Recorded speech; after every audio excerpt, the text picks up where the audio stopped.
Cervical cancer is treatable and curable when detected early through screening. On this week's Health Talk, we'll discuss the new screening guidelines for cervical cancer. We are up next.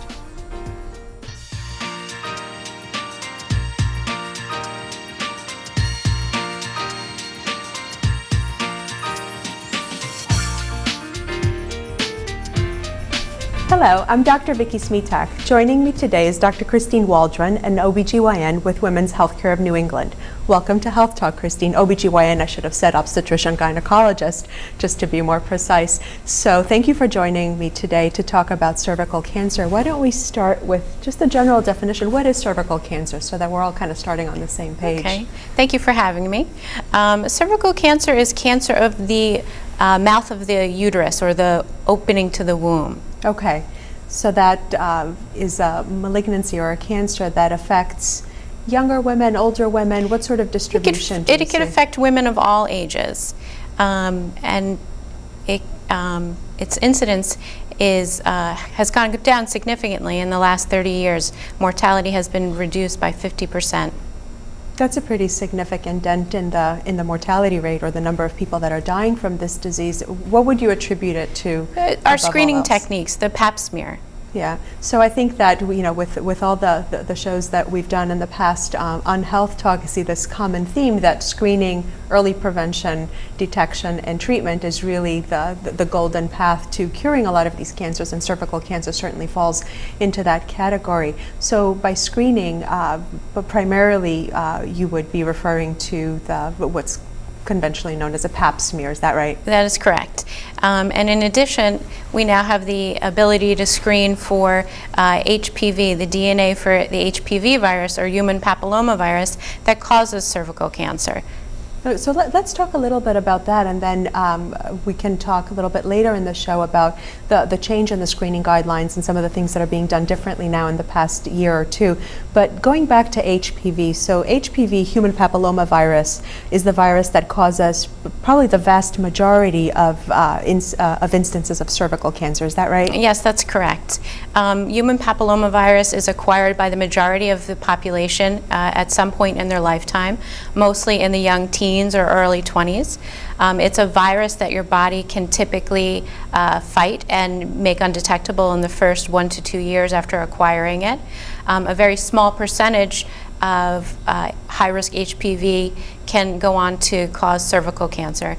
However, that can take 3 to 7 years after a high-risk lesion is detected to progress into cervical cancer. So there's this rather large window of opportunity then. If we're saying that it can go for 7 years before it really turns into cancer, you have multiple opportunities as a patient, as a physician, to intervene and catch this before it progresses, so that it can be acted upon. Is that right? And that is correct. Majority of cervical cancers are found in women who have never been screened, or who have not been screened adequately, haven't been to the gynecologist or the primary care doctor for Pap smear in several years. Okay. So going back to HPV, and I really want to focus on that, as I'm sure you do as well. We said something at the beginning of the show when we were having our conversation behind the scenes, something like over 90% of cervical cancers that are detected are of a squamous type cell type, which is really associated with an HPV infection. Is that right? Correct. That is correct. So really, this is where most of the testing and the science has been geared toward better detection of these lesions, and so that they can be intervened upon. Now, what is HPV? You said that it is a virus that can stay dormant in the system. This is the virus that traditionally has been known as the genital wart virus, right? Correct. So there's some stigma attached, and we should talk about that a little bit, about how it's not really a stigma. It shouldn't be perceived as a stigmatizing lesion or entity, because in fact the vast majority of individuals, as you mentioned, have been exposed to this virus. Do you want to say a few words on that? Yes, it is a sexually transmitted infection, but majority of people have been exposed to it sometime in their life. There are many different subtypes, 40 of which affect the genital area, and the high-risk subtypes are the ones that progress into cervical cancer. And so the stigma that goes along with it is because it is a sexually transmitted infection.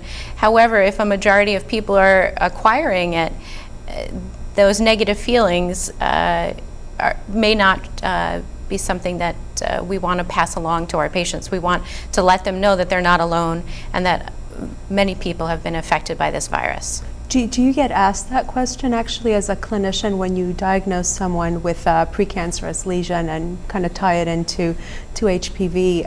What kind of a response do you get from your patients? Is it pretty varied, or do you get this look of horror or surprise? How could I have this? This is an STD or a sexually transmitted disease. Most people are surprised, and very often they take the information and then think about it and call me back. Right. Because they feel bad about having a sexually transmitted infection. Right. How could it happen to me? This is bad. I've done something wrong. Right, but they've not done anything wrong. Anybody who has engaged in any sexual activity can get exposed to it.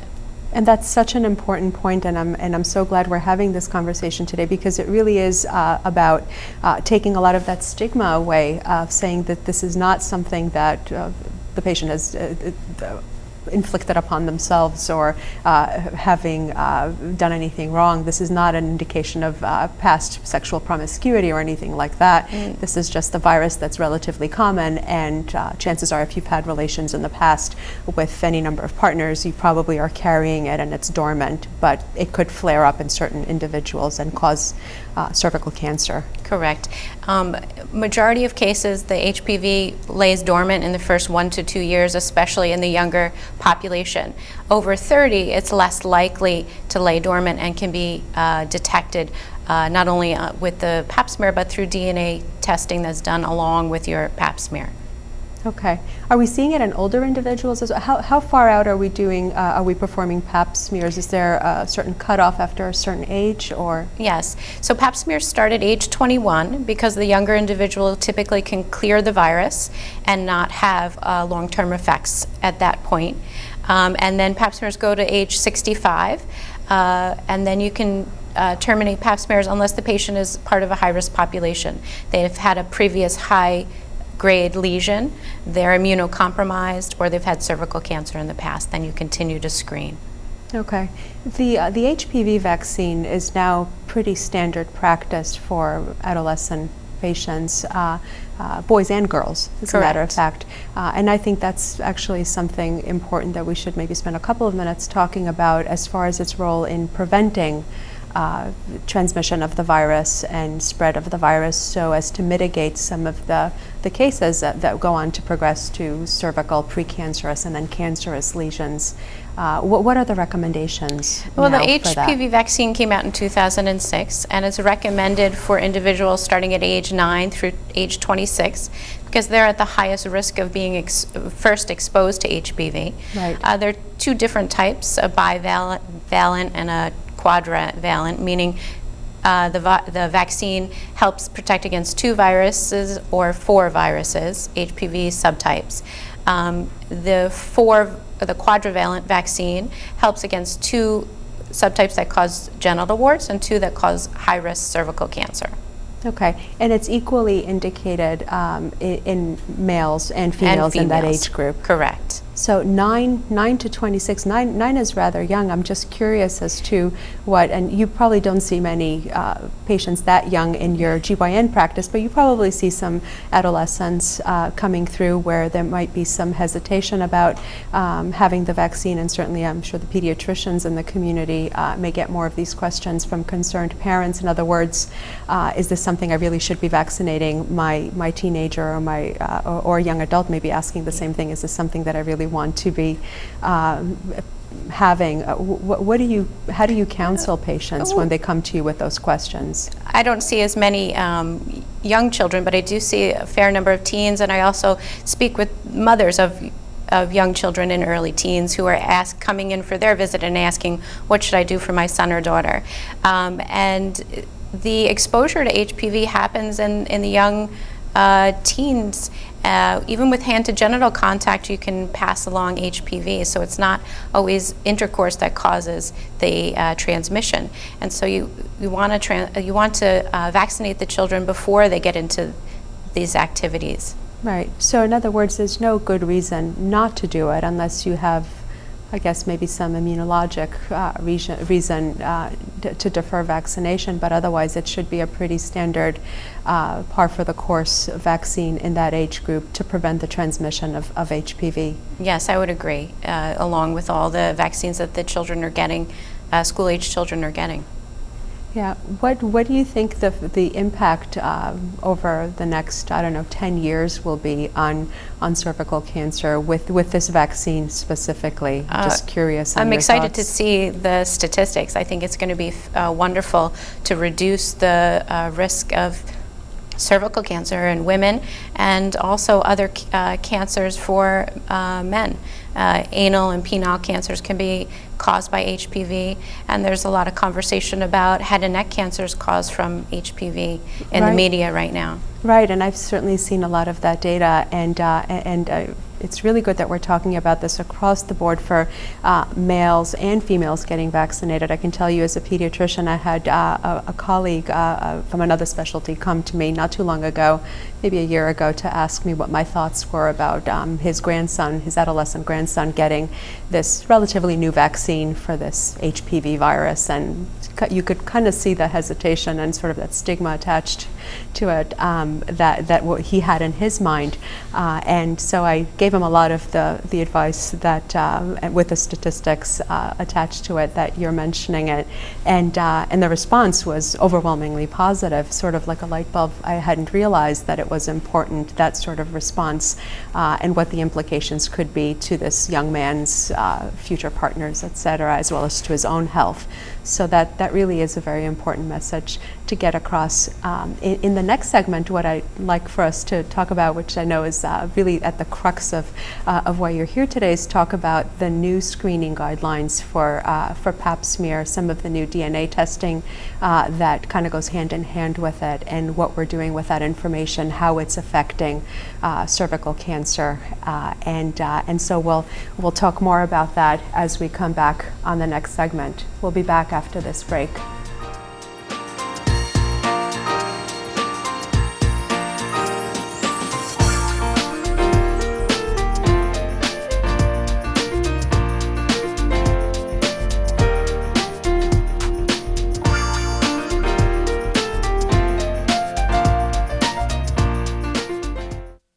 I'm home, and I love it. I'm home, where I belong. It's always nice to come home, but many Americans are at risk of foreclosure and losing their homes. Making home affordable from the U.S. government has already helped over 1 million struggling homeowners like these. The sooner you act, the better chance we can help you. I'm home, where I belong. The first 30 seconds are all I remember. My doctor told me I had cancer. When the shock was over, I met with a cancer specialist at Norwalk Hospital. We weighed all my options: surgery, radiation therapy, chemotherapy, even the latest clinical trials. Their Whittingham Cancer Centre offered me personalised care, hope and leading cancer physicians. And I know great care. Besides being a cancer survivor, I'm also an ICU nurse, and I chose Norwalk Hospital. Did you know that getting up and getting active for just 60 minutes a day is all it takes to help you get stronger, look better, and feel great? Or that fresh fruits and veggies aren't just healthier and crunchier, they can taste better too? Eating better and getting more active is easier than you think. Yeah! Keep watching for some fun and easy ways to discover the magic of healthy living in your life. America. Let's get healthy together!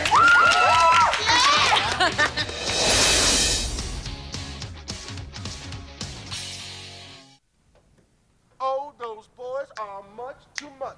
Those boys are much too much. We got the spirit. We're hot. We can't be stopped. We got the spirit. We're hot. We can't be stopped. We're gonna beat them and bust them. Beat them. The smallest moments can have the biggest impact on a child's life. Let's get a little bit rowdy. R-O-W-D-Y. Take time to be a One dad more today. time. Oh, those boys are much too much. Those boys.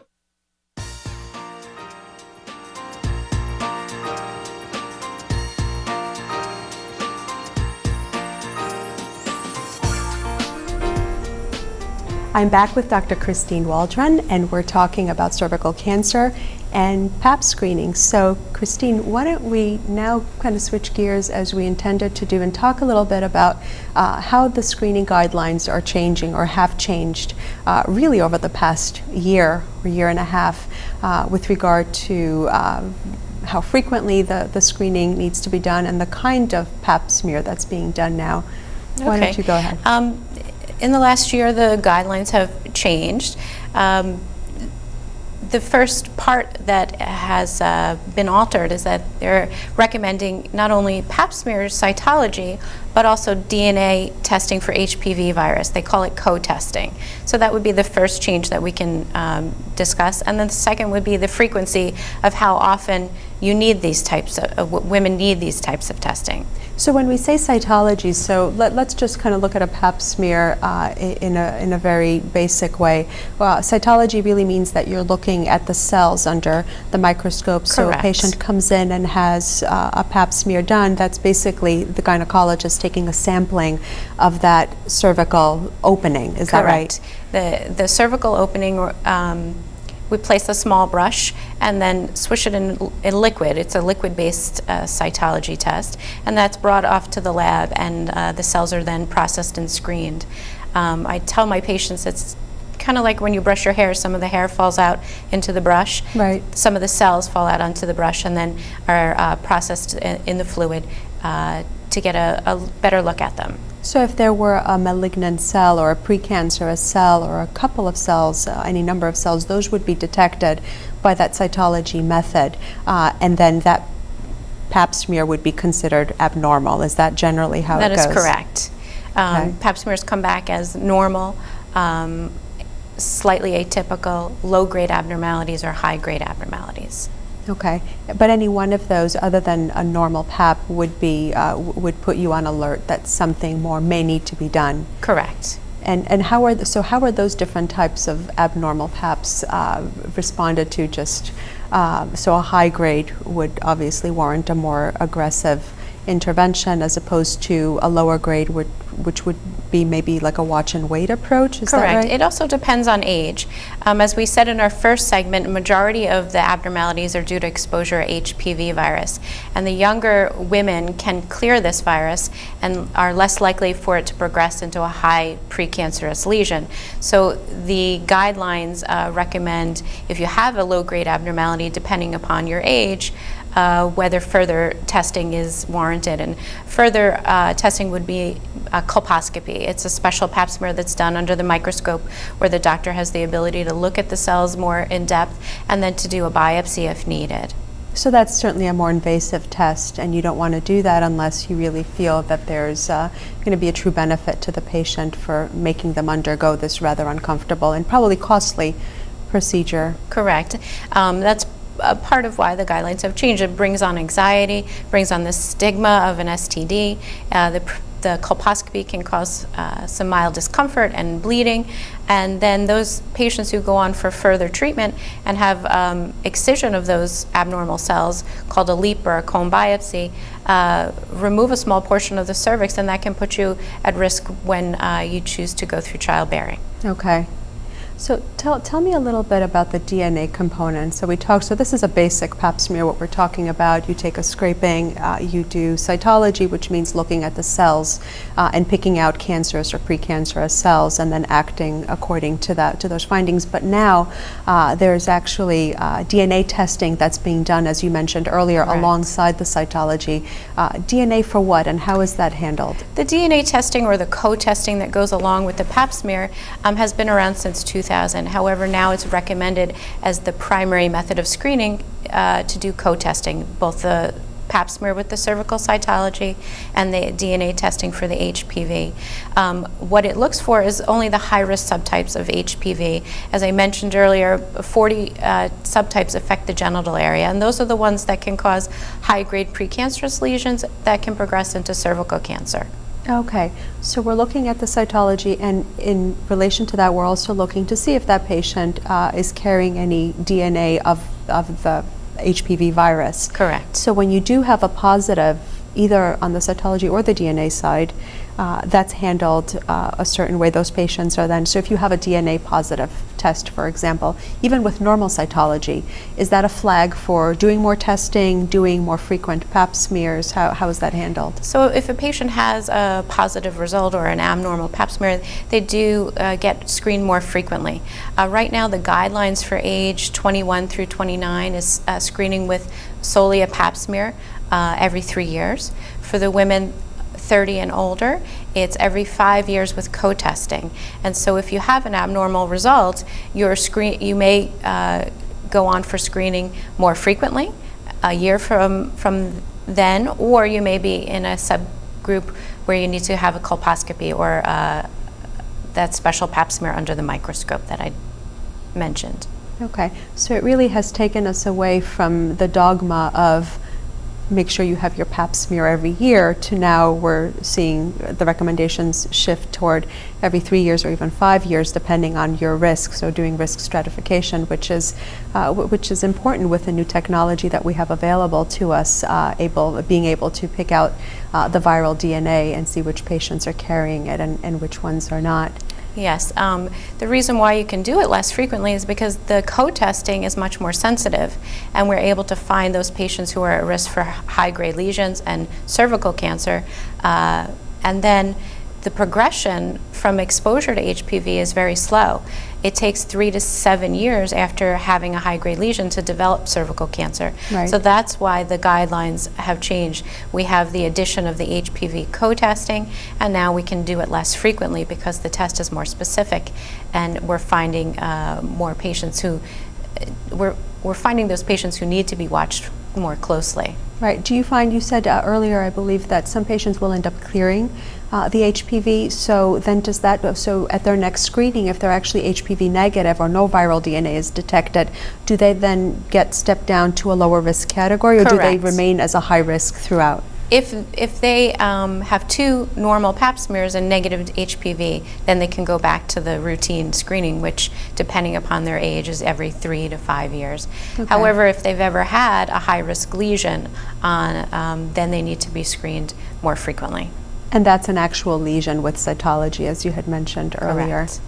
What is the cost of this new testing now is this is being covered by most insurance companies in your experience, or are we still trying to bridge that gap and get carriers to come on board, or is this pretty much accepted? It's very well accepted amongst most insurance companies, as long as you're following the guidelines, not doing it too often. Right. So I'm glad we talked, and really I feel I have a very good understanding now of the new recommendations. That being said, something that I think is important to convey in the context of this conversation is that going to the gynecologist isn't only about getting your pap smear. So just because now you don't have to go back for another 3 or 5 years doesn't mean that you shouldn't be going to your gynecologist annually for the remainder of the exam. Am I right? That's exactly that hasn't changed, so it's still indicated. It is recommended to go annually. The visit really is not just about the pap smear. It gives you lots of opportunity and even more time now, if you don't need your pap smear, to discuss other health issues. Sure, breast issues, breast exams, and all that goes along with women's Contraception, healthcare. menopausal concerns, general health, diet and exercise, cholesterol screening. So it gives you opportunity to address many subjects with your gynecologist. Right, and I'm so glad that you made that point, because I think, a lot of us are of that mindset that I need to go to get my pap smear this year, and it should really be about I need to go and talk to my gynecologist about my overall health and well-being, and so that is an important message to get across. Christine, thank you so much for having this conversation with us today about this important topic. When we come back, we will have today's health question, and Dr. Waldron will help us answer that. Right now, let's take a look at some of our upcoming events sponsored by Norwalk Hospital.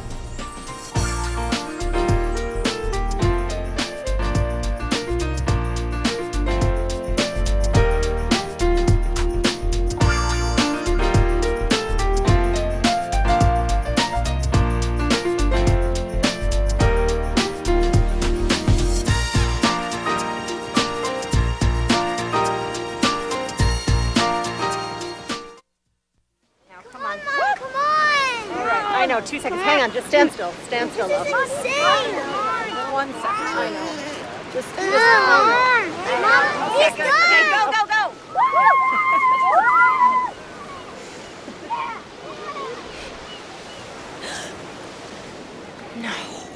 Boys, hang on, boys! You don't have to be perfect to be a perfect parent. There are thousands of children in foster care who will take you just as you are. How you doing? My name's Steve. My family's lived in this neighborhood for years. Recently, things got so tight, we had to go to our local food bank for help. I lost a lot of sleep worrying about what the neighbors might think. That is until I saw them there, too. How'd I do, Steve? A little stiff. You could have done a little better. What? Come on. You know, I have an Academy Award. Yeah, but not for playing me. Play a role in ending hunger. Visit feedingamerica.org/hunger and find your local food bank. Yes, ready. Go get it.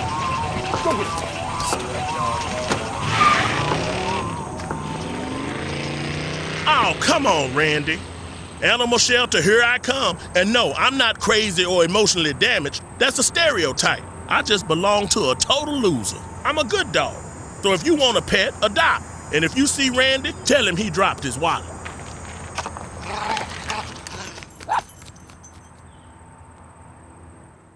The first 30 seconds are all I remember. My doctor told me I had cancer. When the shock was over, I met with a cancer specialist at Norwalk Hospital. We weighed all my options: surgery, radiation therapy, chemotherapy, even the latest clinical trials. Their Whittingham Cancer Centre offered me personalised care, hope and leading cancer physicians. And I know great care. Besides being a cancer survivor, I'm also an ICU nurse, and I chose Norwalk Hospital.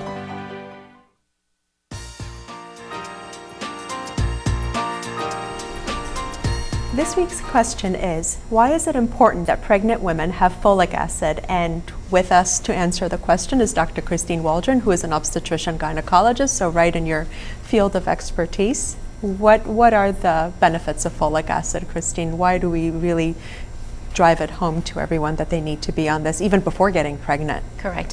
Folic acid has been proven to reduce neural tube defects or spinal bifida. It is recommended to take the folic acid 3 months before you try to conceive. The American diet has a lot of grains that are fortified with folic acid, but the average diet does not have enough to reduce that transmission by itself, and so supplementation is recommended. It can be done either with folic acid alone or in a combination with a prenatal vitamin that contains other nutrients like increase in calcium and iron to help with pregnancy. Sometimes I wonder if those few of us that really pride themselves on having a very good diet full of just the right foods might say to you, well, I do get folic acid, I eat this, and that. Is nutritional intake alone sufficient? Not typically. Not typically. Not typically. The American diet gets about half of what you need in folic acid. But if a patient is diligent and wants to make sure that they do it solely by dietary means, that is definitely possible. But really, for the vast majority of folks looking to get pregnant, and certainly during pregnancy, for women out there, it really is the recommendation that they be on folic acid supplementation to prevent any spinal cord or neural tube defects in the developing baby. And you start that 3 months before you try to conceive. Absolutely. Thank you very much for that very complete answer. If you have a question you would like to ask on Health Talk, please contact us at healthtalk@norwalkhealth.org. I would like to thank today my guest, Dr. Christine Waldron. I'm Dr. Vicki Smitak, and I'll see you next week on Health Talk.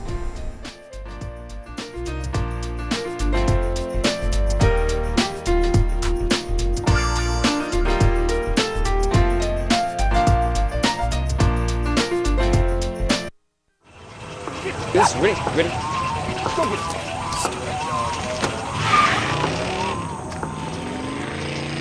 Oh, come on, Randy.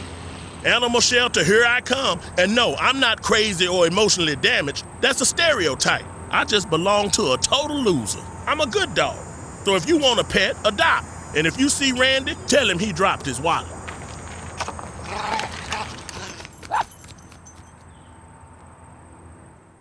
The first 30 seconds are all I remember. My doctor told me I had cancer. When the shock was over, I met with a cancer specialist at Norwalk Hospital. We weighed all my options: surgery, radiation therapy, chemotherapy, even the latest clinical trials. Their Whittingham Cancer Centre offered me personalised care, hope and leading cancer physicians. And I know great care. Besides being a cancer survivor, I'm also an ICU nurse, and I chose Norwalk Hospital.